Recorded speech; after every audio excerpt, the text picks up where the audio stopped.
देखो बच्चों, आज का पीरियड है आपातकाल इमरजेंसी। तो जैसे हम जानते हैं कि भारतीय संविधान के अनुसार आपातकाल जो है 3 प्रकार का होता है, ठीक है। तो उसमें लिखते रहिए आप।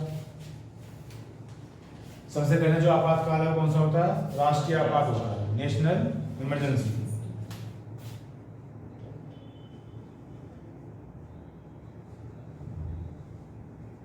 इमरजेंसी को कैसे लिखोगे? आई से लिखोगे, ई से लिखोगे? ई से, EMERGENCY, इमरजेंसी। तो राष्ट्रीय आपातकाल ये भी पता है आपको कौन से आर्टिकल में है? बोलो। 352 आर्टिकल में 352। उसके बाद दूसरा क्या होता है? राज्य आपात, स्टेट इमरजेंसी।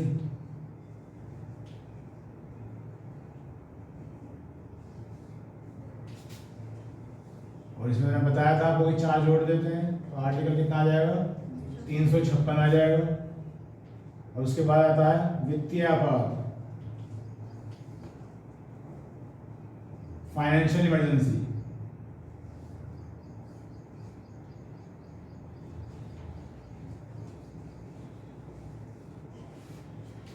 और ये आ जाएगा आर्टिकल 360। तो भारतीय संविधान के अनुसार जो इमरजेंसी होती हैं वो कितनी होती हैं? 3 होती हैं, ठीक।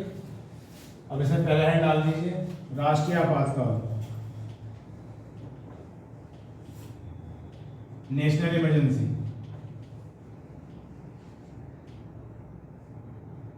काफी इंपॉर्टेंट टॉपिक है, सब चीजें बहुत ध्यान से सुनना, क्योंकि जो कॉमन सी बातें हैं वो तो सब याद रहती हैं।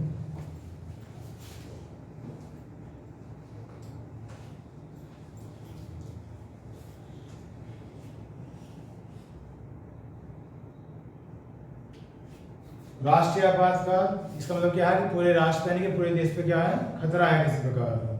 तो संविधान के अनुसार ये बताया गया है कि जब राष्ट्रीय आपातकाल लगता है 3 स्थितियों में लगता है ना। तो पहली स्थिति क्या है बताइए?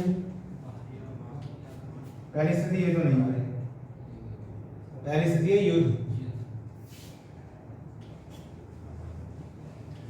युद्ध को इंग्लिश में बैटल लिखूं या वार लिखूं? वॉर लिखूं, बैटल क्यों ना लिखूं?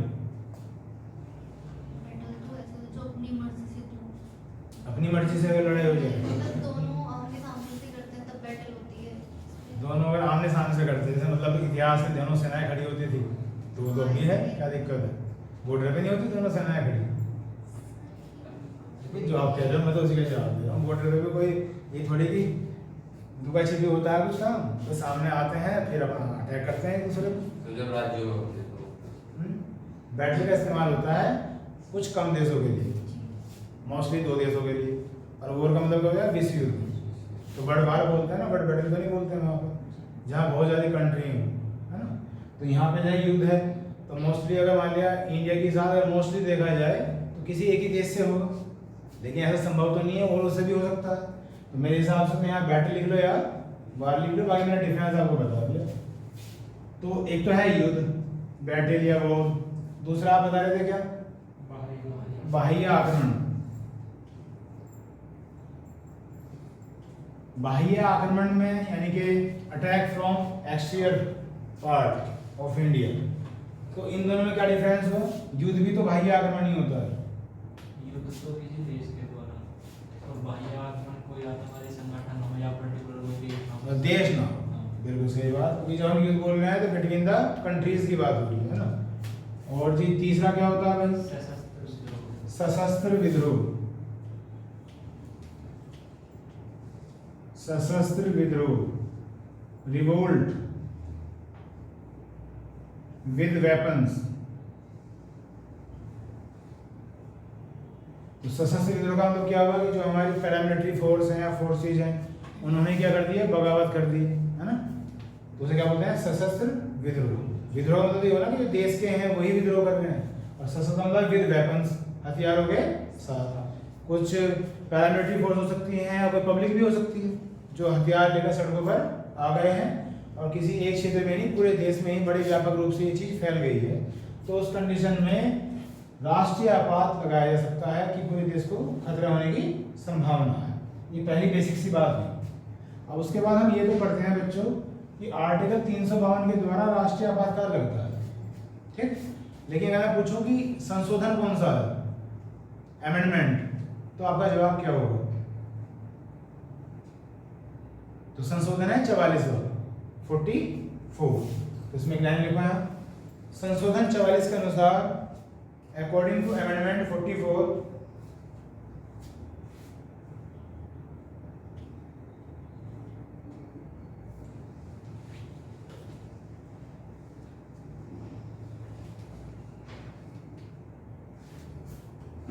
पूरे देश में, इन द होल कंट्री, या किसी एक हिस्से में, और in one part of the country राष्ट्रीय आपातकाल लगाया जा सकता है। नेशनल इमरजेंसी में बी इम्पोज्ड, राष्ट्रीय आपातकाल लगाया जा सकता है।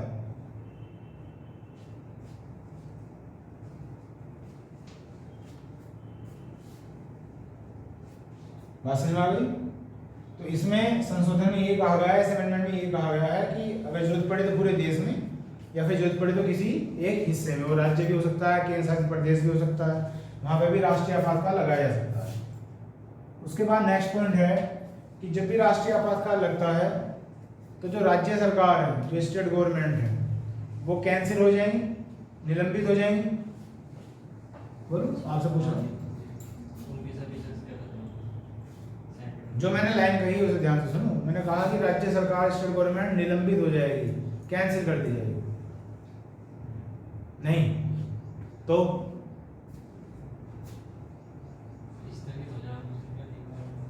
स्थगित मतलब होता है पोस्टपोन होता है, और कैंसिल का मतलब मैंने कहा बिल्कुल पूरी तरह से कैंसिल कर देना। स्थगित का मतलब ये है कि जब तक राष्ट्रीय आपातकाल होगा तब तक वो राज्य सरकार काम नहीं करेगी, ये तो कहना चाह रहे हो।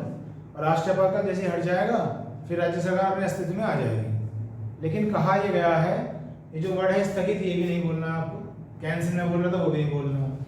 राज्य सरकार निलंबित नहीं होती, कैंसिल नहीं होती, बल्कि वो केंद्र की कार्यपालिका के अंदर आ जाती है। जो सेंट्रल की एग्जीक्यूटिव पावर है उसके अंडर में आके काम करेगी, ना कैंसिल होगी ना पोस्टपोन होगी, कुछ नहीं होगी, ठीक है। तो लिखेगा लाइन, राज्य सरकार, state government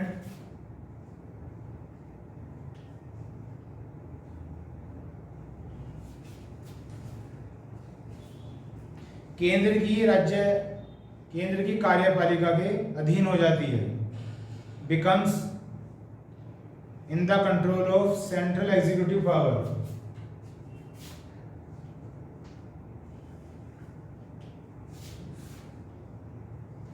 becomes in the control of central executive power।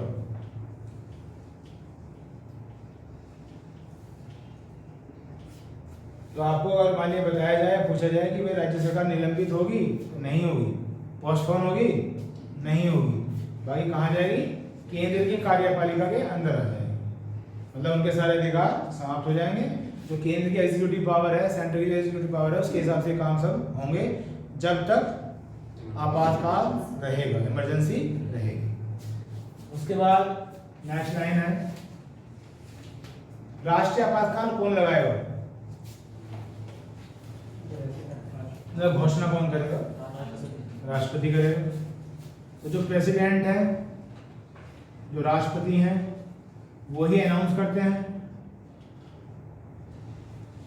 Announcement करते हैं, घोषणा करते हैं राष्ट्रीय आपातकाल की। लेकिन कहा गया है कि मंत्रिमंडल की सलाह पर, मंत्रिमंडल की सलाह पर, at the advice of cabinet.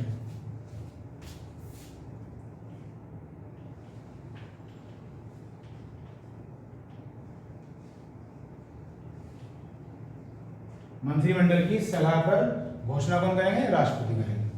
अब राष्ट्रपति ने घोषणा कर दी राष्ट्रीय आपातकाल की, नेशनल इमरजेंसी की, तो ये जो घोषणा है ये 1 महीने तक अपने अस्तित्व में रह सकती है शुरू में, 1 मंथ तक। इसमें कंफ्यूजन होता है इस लाइन में, क्योंकि मैं राष्ट्रीय आपातकाल की बात नहीं कर रहा। राष्ट्रीय आपातकाल की ड्यूरेशन अलग है। मैं क्या कह रहा हूँ, जो राष्ट्रपति ने घोषणा करी है, मैं उस घोषणा की बात कर रहा हूँ, उस अनाउंसमेंट की बात कर रहा हूँ। तो वो मैक्सिमम रहेगी 1 महीने तक। इसके बाद अगर संसद के द्वारा, पार्लियामेंट के द्वारा उसे बहुमत मिल जाए, बहुमत भी कितना, 2/3, 2/3 मेजोरिटी मिल जाती है, तो इसे फिर 6 महीने तक बढ़ाया जा सकता है। किसे, घोषणा, अनाउंसमेंट, 6 महीने तक इसे इंक्रीज किया जा सकता है, बढ़ाया जा सकता है, इंक्रीज कर सकते हैं 6 महीने तक।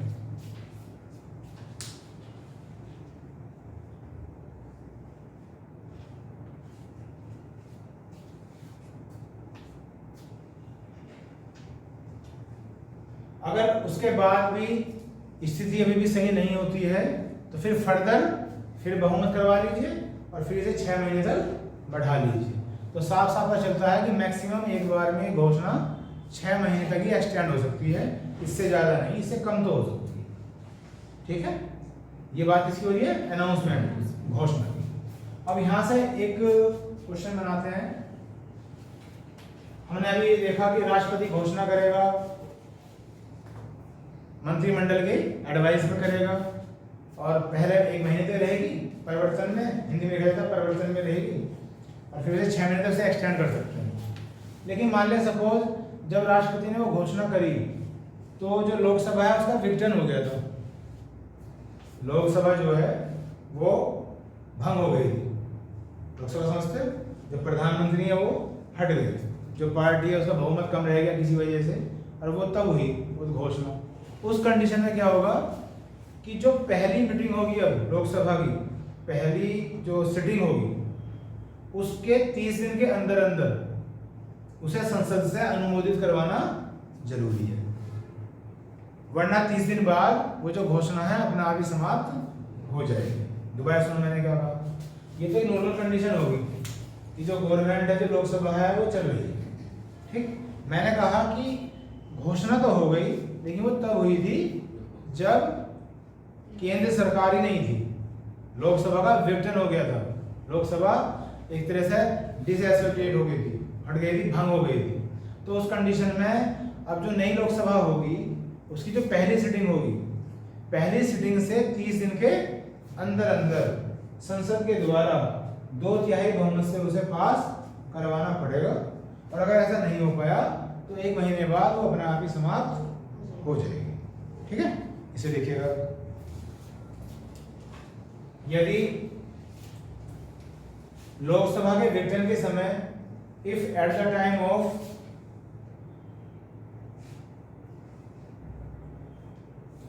डीएसोसिएशन ऑफ लोकसभा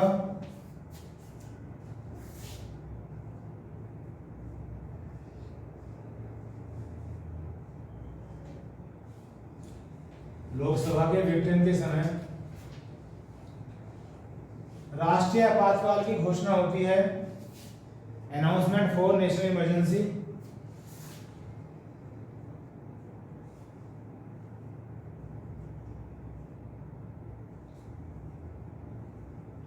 राष्ट्रीय आपातकाल की घोषणा होती है,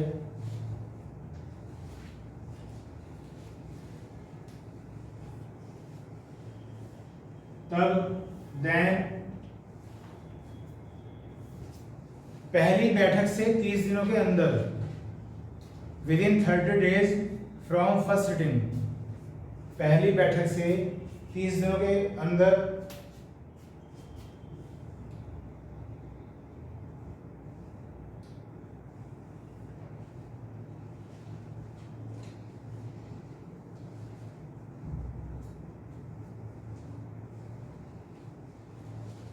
इसे अनुमोदित करवाना अनिवार्य है।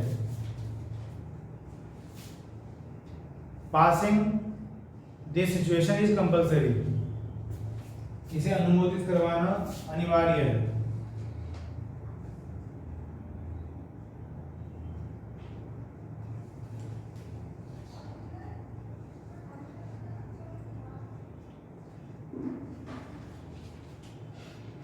बात समझ में आ गई क्या कह रहा हूँ मैं? ठीक, चलिए उसके आगे नेक्स्ट लाइन लिखिएगा। अब अगर ये मान लिया घोषणा जो की गई है राष्ट्रपति के द्वारा, इसे वापस करना हो, ये घोषणा तो हो गई और मान लिया संसद के द्वारा 2/3 बहुमत भी मिल गया और वो अगले 6 महीने तक एक्सटेंड भी हो गया, लेकिन बीच में कोई ऐसा हुआ कि भाई कंडीशन जो है सामान्य हो गई है, अभी जो घोषणा है वापस लेनी है, तो उसका क्या तरीका है?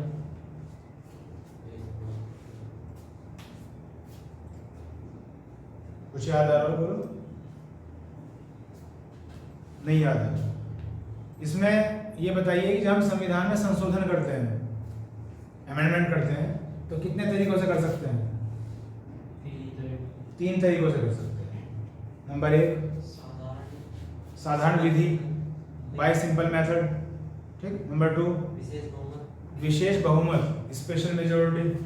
नंबर 3 विशेष बहुमत और विधानमंडल की स्वीकृति, विशेष बहुमत by special majority and permission of legislative houses.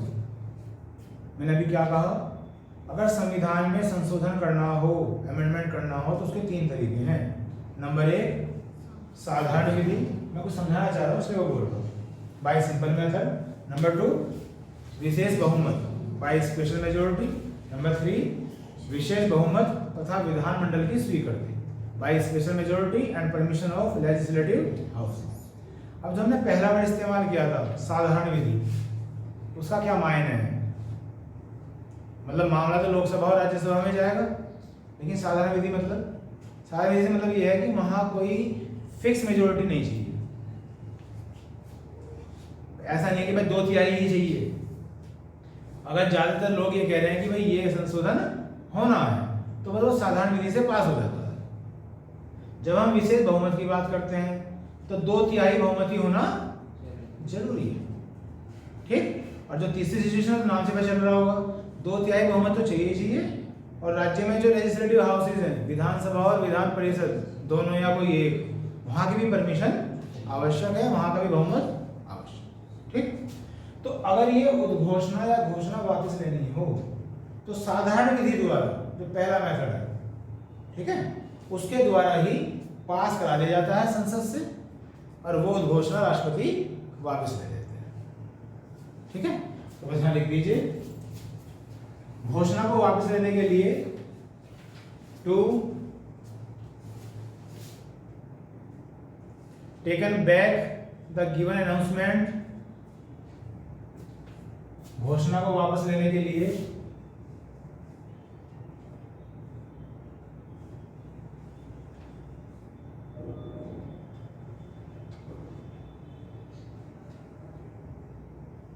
संसद में,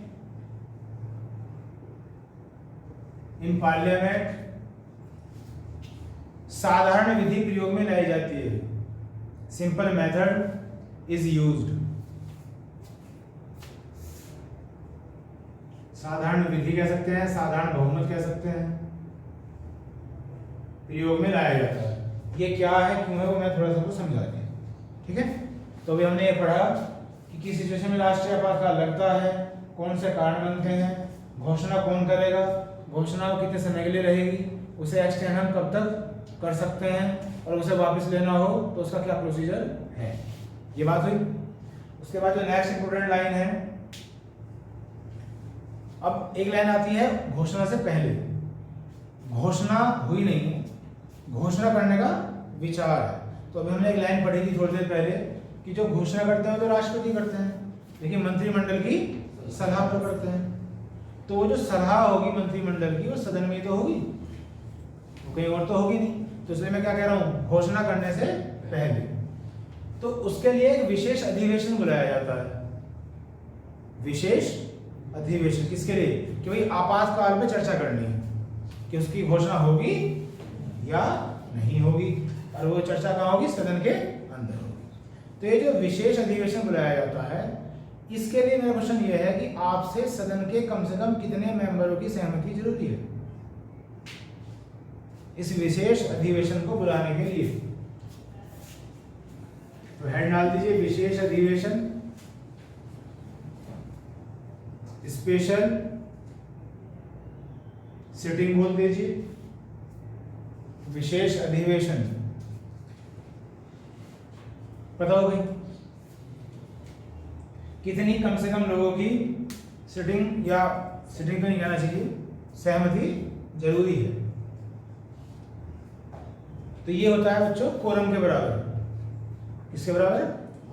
कोरम। और कोरम कितना होता है? 10/22। अब ये बात हुई कोरम की, मैंने बात कर दी।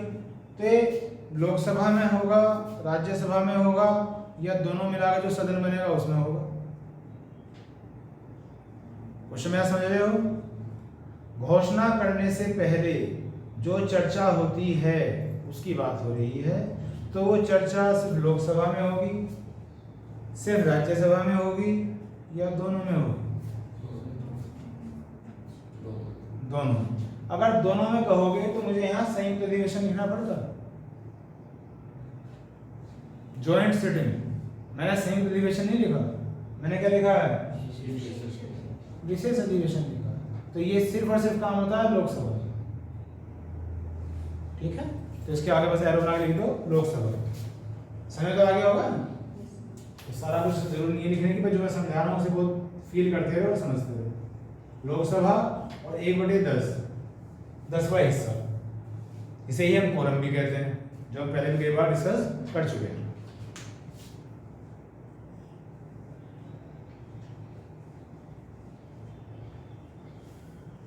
ठीक, अब यहां से क्वेश्चन बनता है फिर, जब ये विशेष अधिवेशन करवाना है, क्यों करवाना है?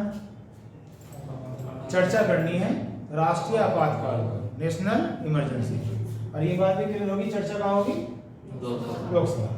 ठीक, 1/10 लोग ये कह देते हैं कि यहाँ चर्चा होनी चाहिए, तो फिर विशेष अधिवेशन बुलाया जाएगा। अब यहाँ से क्वेश्चन ये आता है कि इस विशेष अधिवेशन को कितने दिनों के अंदर बुलाया जाएगा इस सहमति के मिलने के बाद। तुरंत जरूरी तो होता नहीं, ऐसा तो है नहीं कि आज सहमति मिली और कल को स्टार्ट हो सकता है, कल को बहुत सारे व्यस्त मामले हों, उन पे चर्चा होनी स्वाभाविक है। तो एक समय सीमा दे दी गई है कि भाई इस समय के अंदर, ताकि ऐसा ना हो कि ये तो पता है कि विशेष अधिवेशन बुलवाना है लेकिन कोई समय सीमा है ही नहीं, तो मामला अटका पड़ा है। तो एक समय सीमा बताओ पहले तो। दूसरा, इस विशेष अधिवेशन को बुलाएगा कौन? किसका आदेश होगा? राष्ट्रपति। तो यहां से जो विशेष अधिवेशन बुलाया जाएगा, पहली बात तो जो सीमा है वो है 14 दिन। जैसे यहां से 1/10 सदस्यों की क्या मिल गई? सहमति मिल गई, तो 14 दिन के अंदर अंदर इस विशेष अधिवेशन को बुलाना आवश्यक है।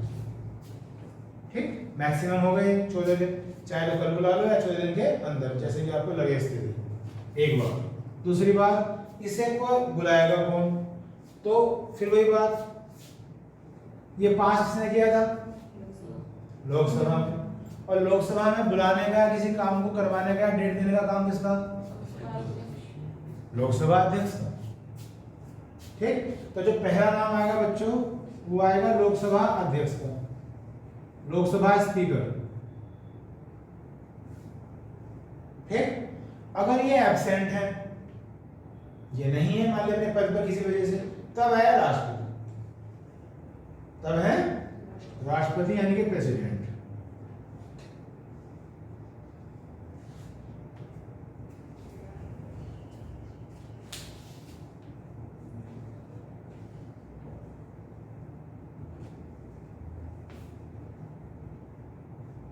बात समझ आ गई? दोबारा देखो एक बार, क्या करते हैं। तो जो नेशनल इमरजेंसी है वो आर्टिकल 352 में है। राज्य आपात यानी कि स्टेट इमरजेंसी कहाँ है? 356 में। और जो वित्तीय आपात है, फाइनेंशियल इमरजेंसी कहाँ है? 360। अब हमारा हेडिंग स्टार्ट हो गया। 3 कारण हो सकते हैं, युद्ध, बाहरी आक्रमण या सशस्त्र विद्रोह। संशोधन 44 के द्वारा ये लाइन लिखी हुई है कि पूरे भारत में या उसके किसी एक हिस्से में नेशनल इमरजेंसी लगाई जा सकती है। उसके बाद जो राज्य सरकार है वो निलंबित नहीं होती, बल्कि उसके जितने भी अधिकार हैं वो सब केंद्र की कार्यपालिका के अधीन हो जाते हैं। ठीक है, ये लिखा है। प्रेसिडेंट जो है अनाउंसमेंट करेंगे, घोषणा करेंगे, और ये करेंगे कैबिनेट की एडवाइस पर। ये घोषणा 1 महीने तक परिवर्तन में रह सकती है, इससे अधिक के लिए संसद से बहुमत प्राप्त कर लो, कितना 2/3, और इसे 6 महीने तक इंक्रीज कर सकते हैं। फिर मामला नहीं सुधरा तो फिर 6 महीने तक एक्सटेंड कर सकते हैं, ठीक, मैक्सिमम 6 महीने। अगर ये घोषणा तब हुई हो जब लोकसभा का विघटन हो गया हो, तो उस समय जब नई सिटिंग होगी उससे 30 दिन के अंदर अंदर इस पर चर्चा होनी आवश्यक है। यानी कि एक तरह से बहुमत लेना आवश्यक है, जो पहले नहीं ले पाए क्योंकि उस समय लोकसभा विघटित हो चुकी थी। अगर 30 दिन तक ये काम नहीं करवाया गया तो ये घोषणा अपने आप ही समाप्त हो जाएगी, ठीक।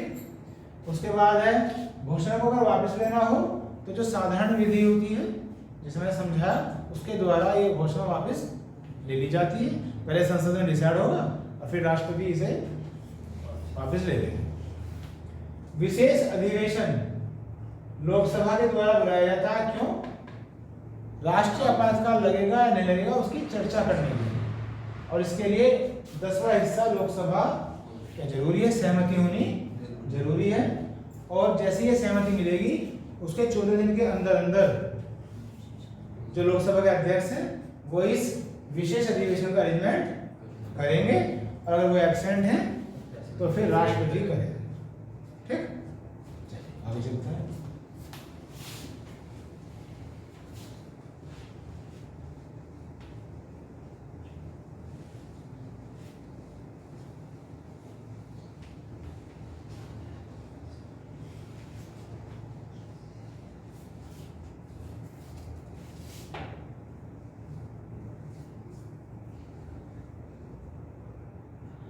नेक्स्ट पॉइंट लिखेंगे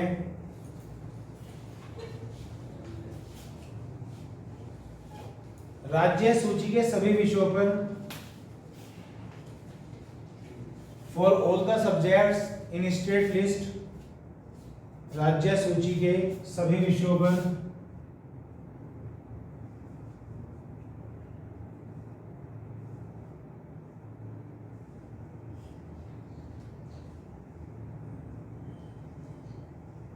केंद्र सरकार कानून बना सकती है।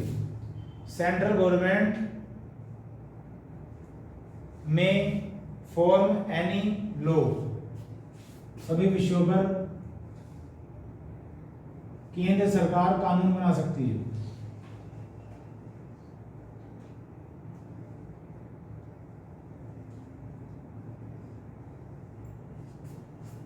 पहली लाइन।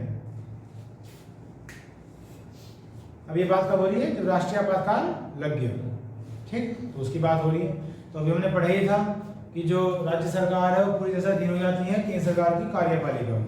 तो कानून भी कौन बनाएगा? केंद्र सरकार ही बनाएगी। राज्य सरकार के अंदर कोई भी कानून, कैसा भी कानून जो बना सकती है, उस समय स्थिति को ध्यान में रखते हुए केंद्र सरकार के पास ये अधिकार है कानून बनाने का। Next line. आपातकाल के बाद, आफ्टर इमरजेंसी,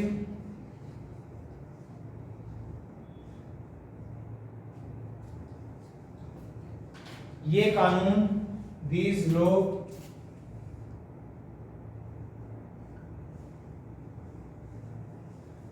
छह महीने तक रहते हैं, आर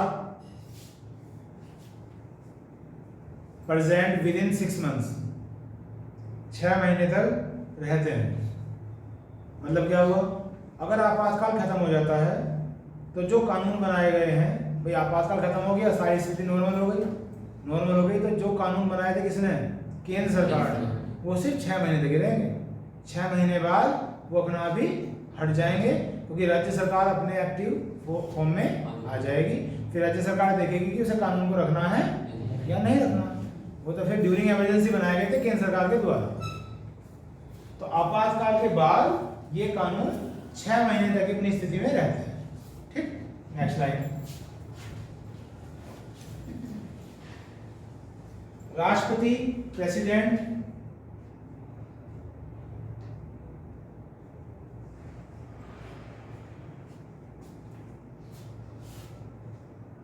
राज्य को दिए जाने वाले धन को कम या समाप्त कर सकता है। प्रेसिडेंट में डिक्रीज और कैंसिल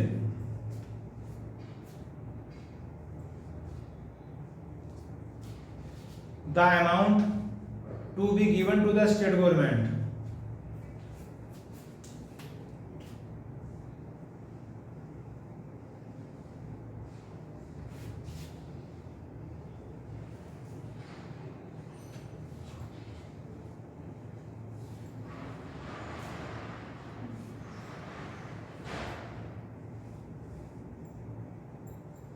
अब राष्ट्रपति को ये अधिकार है कि जो सेंट्रल गवर्नमेंट पैसा रिलीज करती है स्टेट गवर्नमेंट के लिए, उसे आप धन भी बोल सकते हो, उसे आप वित्त भी बोल सकते हो, फाइनेंस, मनी लिखा जाए मैंने सिंपल शब्दों में। तो राष्ट्रपति चाहे तो उसे कम कर ले या पूरी तरह से उसे हटा दे कि इस बार नहीं मिलेगा, क्योंकि देश में क्या लगी हुई है, इमरजेंसी लगी हुई है, नेशनल इमरजेंसी लगी हुई है। अब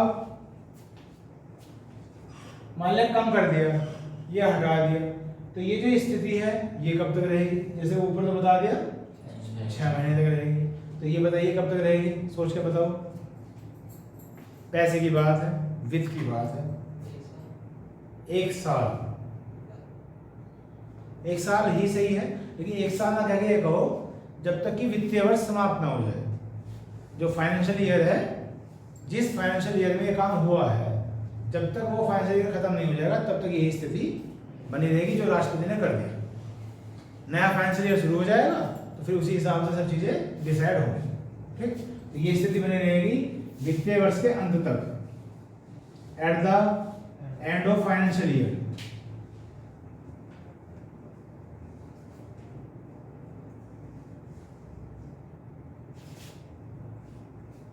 ये नेक्स्ट पॉइंट हो गया। सही बात है, उम्मीद है ध्यान से सुन रहे होंगे। इनसे ही आपसे क्वेश्चन पूछे जाते हैं, कैसे क्वेश्चन आ सकता है। अब है मोस्ट इंपोर्टेंट क्वेश्चन, जिसकी मैं शुरू में चर्चा कर रहा था कि अभी हमने देखा था कि जो हम घोषणा की बात कर रहे थे वो 1 महीने तक रहती है, फिर उसे 2/3 बहुमत से 6 महीने तक बढ़ा लिया जाता है, जबकि राष्ट्रीय आपातकाल की अवधि क्या है वो अब आ रही है। इसमें कंफ्यूज नहीं होना, वो घोषणा थी और ये राष्ट्रीय आपातकाल की क्या अवधि, ड्यूरेशन कि वो कब तक रहेगा। तो आप बताओ, पहले बेसिक सा क्वेश्चन है, पता होना चाहिए कि अगर राष्ट्रीय आपातकाल एक बार लग जाए तो मैक्सिमम कितने समय तक रह सकता है? 1 साल तक। 1 साल तक शुरू में लग जाता है, उसे बढ़वाया जाता है, ये बताइए। शुरू बढ़वाया जाए 1 साल, शुरू में नहीं, मैं ये कहना चाह रहा हूँ कि जैसे मान किसी ने लगाया तो 1 साल के लिए लगाया जाएगा वो, या उससे कम भी लगा सकते हैं? कम भी लग सकता है। मैक्सिमम 1 साल, एक बार में 1 साल बढ़ाया जाता है, ये कह रहे हैं। देखिएगा, लोकसभा का लोकसभा में आपातकाल का कार्यकाल, ड्यूरेशन ऑफ इमरजेंसी,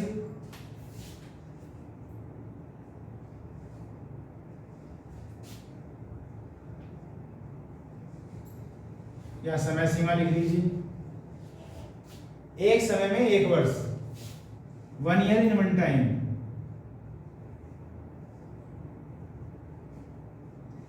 एक समय में 1 वर्ष बढ़ाई जा सकती है।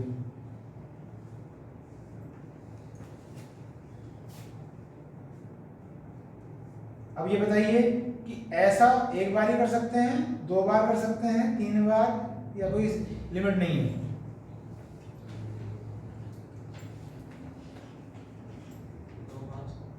दो बार। बाय द वे इसकी कोई लिमिट नहीं है, नो लिमिट। इसकी नहीं है नो लिमिट। 1 साल बढ़ा लिया, फिर स्थिति नहीं है नॉर्मल, फिर 1 साल बढ़ा लो, फिर नहीं है, फिर 1 साल बढ़ा लो। संविधान में ऐसा कुछ नहीं लिखा हुआ है कि 2 बार बढ़ाया जाएगा, 3 बार बढ़ाया जाएगा, और लिखना भी नहीं चाहिए, है ना। पता नहीं स्थिति 2 साल, 3 साल, 4 साल, पता नहीं कितने समय में सुधरे, क्योंकि ये राष्ट्रीय आपातकाल है, इसे मैंने लिख दिया नो लिमिट। अब अगला पॉइंट आता है, ये जो मैंने ये जो 1 साल के लिए अवधि बढ़ाई गई थी, किसकी? आपातकाल। बीच में आपातकाल समाप्त हो गया। 1 साल के लिए बढ़ाया था, लेकिन 2 महीने में समाप्त हो गया। संसद ने अनुमोदित करवा के घोषणा वगैरह वापस ले ली, उसे कैंसिल करवा दिया। अब क्या होगा? तो ये 1 साल तक चलेगा। कब तक चलेगा? उसी दिन खत्म हो जाएगा, उसी दिन खत्म हो जाएगा। तो ये भी गलत जवाब है। अगर आपातकाल समाप्त हो जाए तो जिस डेट को आपातकाल वापस लिया जाएगा उससे मैक्सिमम 6 महीने तक ये अपनी स्थिति में रहेगा, बढ़ाया हुआ। ठीक, तो मैक्सिमम 6 महीने तक रहेगा आपातकाल के समाप्त हो जाने पर।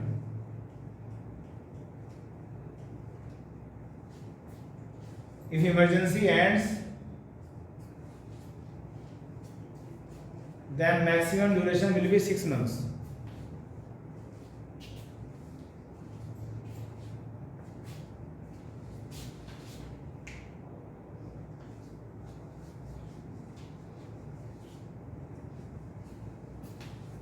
ठीक है, अब इसका फिर उदाहरण आ जाता है एग्जाम्पल। कोई हिंदुस्तान में नेशनल इमरजेंसी कब लगी थी? इंदिरा गांधी जी के समय लगी थी। कब से कब तक लगी थी भाई वो सन बताओ? वो लगी थी 1971 से 1977। 5 साल की तो लोकसभा होती है। तो जब 5 साल पूरे होने वाले थे, इंदिरा गांधी ने जब वो इमरजेंसी थोप दी थी। 2 साल इमरजेंसी लगाई थी, 2 बार करके, क्योंकि एक बार में 1 साल होता है मैक्सिमम। तो पहले वो 1 साल पूरा हुआ, इमरजेंसी खत्म होने से पहले फिर उसे 1 साल फिर बढ़ा दिया। इसलिए तो कौन सी लोकसभा थी? 5वीं लोकसभा। ये थी 5वीं लोकसभा थी, 5th लोकसभा थी। और ये 5वीं लोकसभा 1971 से 1977 तक रही। ठीक है, इंदिरा गांधी जी कौन थी? प्राइम मिनिस्टर थी। तो इसका उदाहरण हो गया है कि इस तरह से एक बार में 1 साल के लिए बढ़ाया जा सकता है।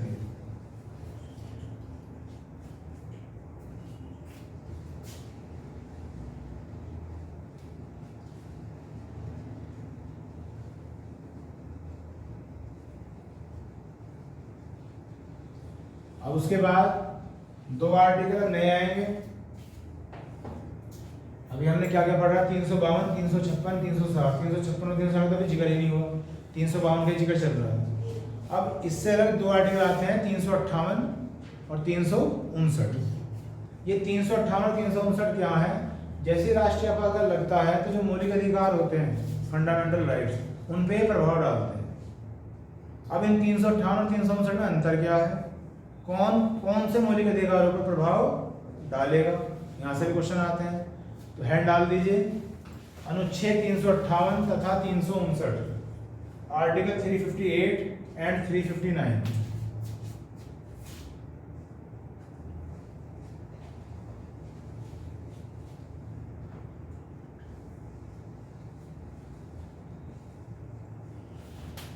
कोई अगर आपसे कहे कि 358 और 359 क्या है, तो आप क्या कहोगे?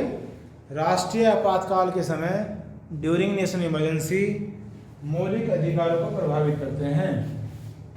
ठीक, दे अफेक्ट फंडामेंटल राइट्स, ये आप कहेंगे। अब इनमें थोड़ा डिफरेंस है, थोड़ी सी सिमिलरिटी है, कुछ मुख्य पॉइंट हैं वो हम मेंशन करेंगे, लिखेंगे, समझेंगे। तो इसमें लिखिएगा पहले लाइन में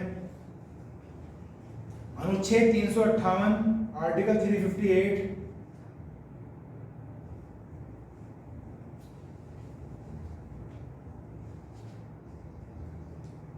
अनुच्छेद 19 के मौलिक अधिकारों के निलंबन से संबंधित है।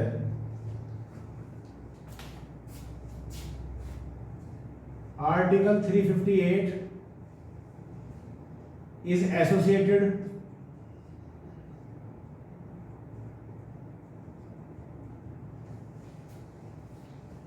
for the cancellation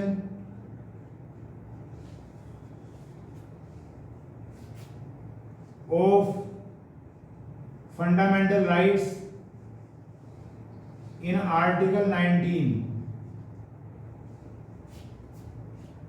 हिंदी में लिख लिया था, अनुच्छेद 19 के मौलिक अधिकारों के निलंबन से संबंधित हैं। अब जब हमने मौलिक अधिकार पढ़े थे तो अनुच्छेद 19 में क्या है? स्वतंत्रता दे रखी है, फ्रीडम। और संपत्ति के अधिकार को हटा दिया जाए तो 6 तरह की स्वतंत्रता है वहां पे, जो हमने पढ़ा था कि देश के किसी भी हिस्से में आने जाने की स्वतंत्रता, अपनी जीविका कमाने की स्वतंत्रता, संघ बनाने की स्वतंत्रता, स्पीच बोलने की स्वतंत्रता, बोलने की आज़ादी, अभिव्यक्ति की आज़ादी, 19A 19B 19C नहीं पढ़ी थी हमने सब। तो निलंबन का मतलब क्या है? कैंसिलेशन। तो जैसे ही राष्ट्रीय आपातकाल लगा तो 358 आर्टिकल ये कहता है कि 19 आर्टिकल में जितनी भी स्वतंत्रताएं दे रखी हैं वो अपने आप ही कैंसिल हो जाएंगी। ठीक है, चलिए अब अगले में लिखिएगा अनुच्छेद 359 अन्य मौलिक अधिकारों के निलंबन से संबंधित है। आर्टिकल 359 इज एसोसिएटेड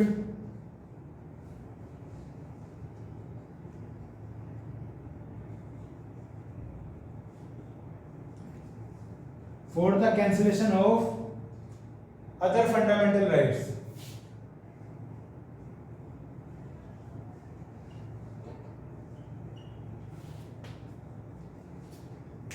अब 19 तो यहां दे दिया गया 358 में, तो 359 में जितने भी अन्य मौलिक अधिकार हैं उनका भी कैंसिलेशन होगा। वो किस आर्टिकल के द्वारा होगा? 359 के द्वारा। तो ये इनमें डिफरेंस मिल गया हमें, लेकिन साथ में एक लाइन लिखनी पड़ेगी, ब्रैकेट में लिख लो अनुच्छेद 20 तथा 21 को छोड़कर एक्सेप्ट आर्टिकल 20 एंड 21।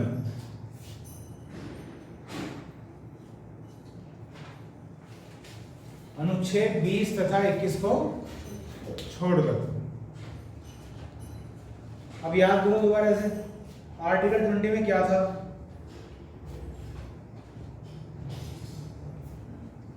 अनुच्छेद 20 में वो था जो दोषी के लिए है। दोषी के लिए 3 बातें लिखी हुई हैं, उनमें से एक बात क्या थी? दोषी, गिल्टी, कल्प्रिट के लिए 3 बातें थी। बोलो क्या थी अनुच्छेद 20 में? किसी भी दोषी को अपने खिलाफ गवाही देने के लिए बाध्य नहीं किया जा सकता, और उसे एक क्राइम के लिए एक बार ही सजा मिलेगी, और उस समय जो कानून होगा उसी के अनुसार उसे सजा मिलेगी। ये 3 बातें लिखवाई गई थी आर्टिकल 20 में। ठीक, चलिए, और आर्टिकल 21 में क्या था? प्राण एवं दैहिक स्वतंत्रता, कि किसी भी व्यक्ति को जो भारत का नागरिक है उसके उसे प्राणों से वंचित नहीं किया जा सकता। तो ये 2 अधिकार क्यों छोड़ दिए? ये कैंसिल क्यों नहीं हुए? तो वही बात, आर्टिकल 20 भले ही वो अपराधी के लिए है, लेकिन कहीं ना कहीं वो भी भारत का नागरिक है। ठीक है, और जो 21 है उसमें तो सीधे सीधे प्राणों की बात हो रही है। तो राष्ट्रीय आपातकाल ये नहीं कह सकता कि किसी व्यक्ति को अपने प्राण बचाने का अधिकार नहीं है, इसलिए 20 और 21 छोड़ दिए गए हैं। और साफ साफ दिखाई दे रहा है 358 में तो ये सारी स्वतंत्रताएं समाप्त कर दी जाती हैं, निलंबित हो जाती हैं, कैंसिल हो जाती हैं, और 359 के द्वारा अदर सारे फंडामेंटल राइट्स, शिक्षा, संस्कृति, जो भी कुछ है वो तो सब बात की बात है ना। प्राण सबसे पहले हैं, तो उन्हें क्या कर दिया? एक्सेप्शन में डाल दिया। तो ये इनमें डिफरेंस हो गया। ठीक, 358 359। नेक्स्ट लाइन लिखिएगा,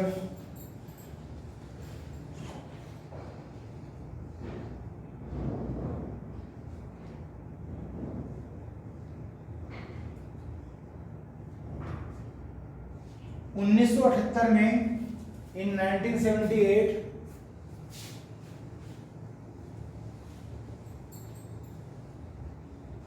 44वें संशोधन के द्वारा बाई 44 अमेंडमेंट 1978 में 44वें संशोधन के द्वारा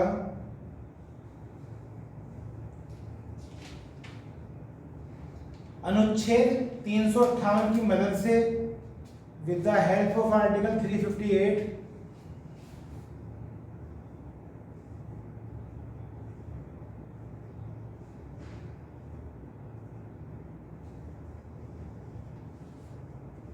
दो प्रकार से राष्ट्रीय आपातकाल लग सकता है। नेशनल इमरजेंसी में बी इम्पोज्ड बाय 2 ways। 2 प्रकार से राष्ट्रीय आपातकाल लग सकता है।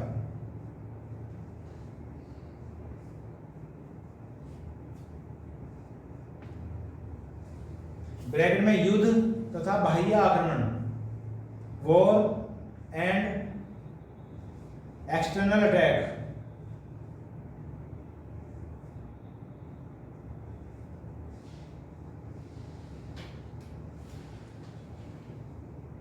तथा एंड जो निर्णय लिए जाएंगे, the decision would be taken, उन्हें चुनौती नहीं दी जा सकती है। दे कांट बी चैलेंज्ड, उन्हें चुनौती नहीं दी जा सकती है।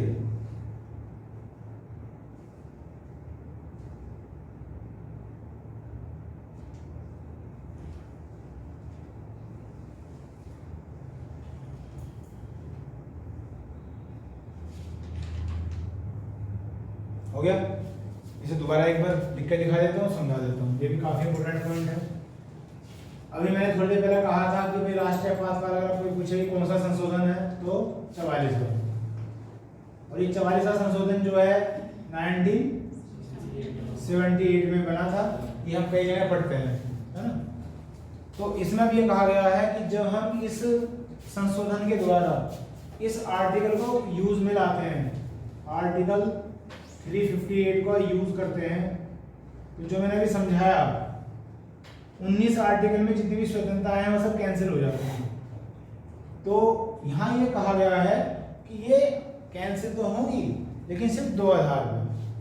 जो हमने शुरू में 3 आधार लिखे थे, वो जो उसके अंदर शुरू के 2 आधार हैं, एक तो युद्ध और एक बाह्य आक्रमण, एक तो युद्ध और एक बाह्य आक्रमण। अगर इनमें से कोई एक केस है तो ये जो कैंसिल होती हैं स्वतंत्रताएं आर्टिकल 19 वाली 358 के द्वारा, वो सिर्फ इन 2 केस में होंगी कैंसिल। अगर तीसरा केस आ जाए, कौन सा, सशस्त्र विद्रोह वाला, तो फिर ये कैंसिल नहीं होंगी। तो ये एक डिफरेंस है जो पूछा जाता है। ये बात समझ आ गई क्या कह रहा हूं मैं? अगर 2 प्रकार से राष्ट्रीय आपातकाल लगेगा तो ही वे कैंसिल होंगी और तीसरे से कैंसिल नहीं होंगी। अब फिर वही बात, रटने की तो जरूरत नहीं होती ना। सशस्त्र विद्रोह कौन करेगा? भारतीय। तो भारतीय किसी वजह से विद्रोह कर रहे हैं, लेकिन विद्रोह करने वालों को आप उनकी नागरिकता से रद्द तो नहीं कर सकते, रहेंगे तो नागरिक ही, और जब तक वो नागरिक रहेंगे तब तक आप उनसे मौलिक अधिकार कैसे छीन लो। ये चीजें पड़ गए हैं मौलिक अधिकारों में और नागरिकता में, कि अगर मान लिया किसी व्यक्ति का जन्म यहाँ हो जाता है तो मौलिक अधिकार उसे स्वतः ही प्राप्त हो जाते हैं। तो इसलिए वो तीसरा ऑप्शन एक्सक्लूड रखा गया है, अलग रखा गया है। कोई दिक्कत?